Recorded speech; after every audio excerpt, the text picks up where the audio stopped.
Hi there, it's Heather, and it's Friday, October 26th. What misconceptions has technology allowed to appear in your life, your career, or your I'm going to focus on online learning as both someone who has a degree that I earned online and somebody who's researching online education. There's a few things that are pretty commonly held, misconceptions that are simply not true, and hopefully if you hold any of these, you will rethink them. The first one is that online learning is easier or less demanding. This has some pretty bad effects in that people take classes thinking that they will be easier, and they're not. The second one is that teaching online is easier. Both what I've read, heard, seen, it's not. It requires a lot of very quick and immediate feedback, a lot of reading. It requires a lot of one-on-one contact, even if it's via email, although some programs use phone. It requires a lot of taking in multimedia and multi-input if you're doing synchronous sessions, especially.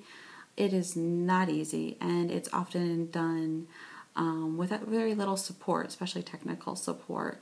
So the professors who take this on should be applauded, not demeaned. The third thing is that degrees earned through online programs are purchased degrees and not earned degrees. You hear a lot of talk about if you have enough money, then you can just buy a degree, diploma mills, those sort of things. I'm not saying it doesn't happen, but it certainly isn't as prevalent as general perception of it is. The fourth thing is that online education is provided primarily by for-profit institutions. For-profit institutions certainly market very heavily and across a lot of different markets. And so we see their ads, we see their information, we hear their names, and they do provide a very large percentage of online learning, but it's not the majority. The majority is provided by your more traditional colleges and universities. In fact, the largest provider is community colleges. The fifth one is that online learning is antisocial.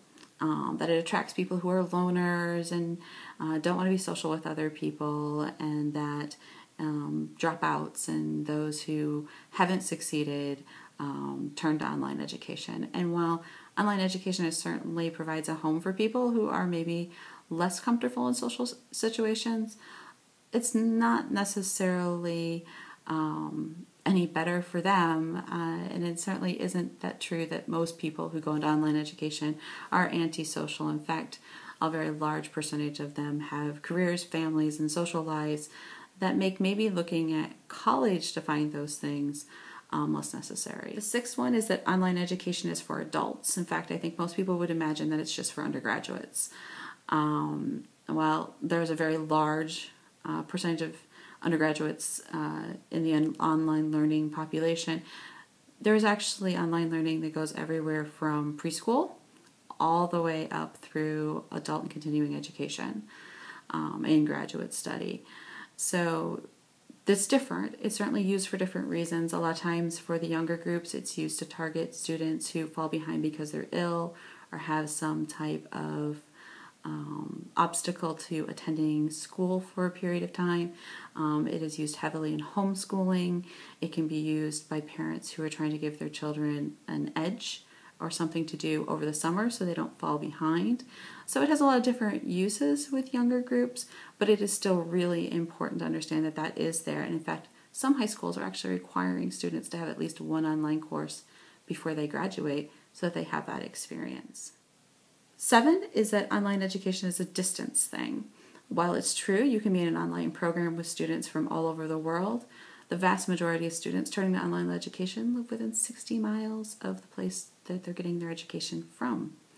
I don't think that's what most people think of when they're thinking of distance education or when they're thinking of this kind of globalized online presence. What it is true in certain fields, it is true in certain programs.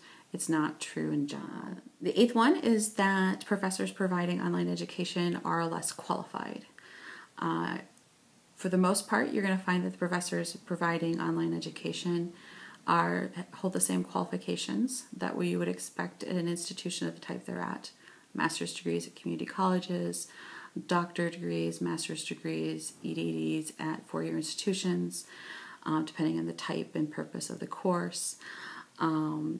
In fact, most of those professors who are providing online education are also providing or have provided education in a classroom setting. The ninth one is that online education is something for young people, that it's for digital natives, you hear that term, that it's for this group of people that are perceived to be constantly connected to technology, so this must be for them. And, kind of alluding to it's everywhere from preschool all the way up to continuing ed. The truth is actually the non-traditional learner, you're older than 24 and up and up, are a large percentage of the students that are in online education. With that in mind, it's certainly not the 20-something millennium or digital native alone, although I would say that it's good to think that there would be a population to be comfortable with it. I don't think just the fact that somebody has grown up with technology is going to make them a good fit for online education. And the last one is that online education is cheap to provide. I think because so many for-profit institutions have managed to make a profit with online education, people think it must be cheap. But unfortunately, a lot of times what this requires is either paying very little for your faculty, which would impact how long they're willing to stay there, the time they give, the quality of their instruction, or packing so many students into a class that by the sheer number and the tuition, you make a profit.